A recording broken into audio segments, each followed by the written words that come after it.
If you hold a gun and I hold a gun, we can talk about the law. If you hold a knife and I hold a knife, we can talk about rules.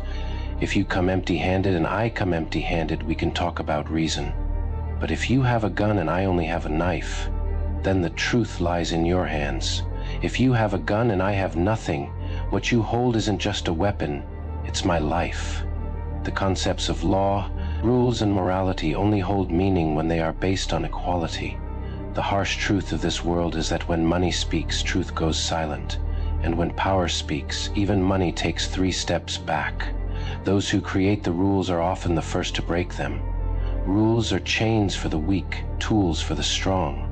In this world, anything good must be fought for. The masters of the game are fiercely competing for resources, while only the weak sit idly waiting to be given a share.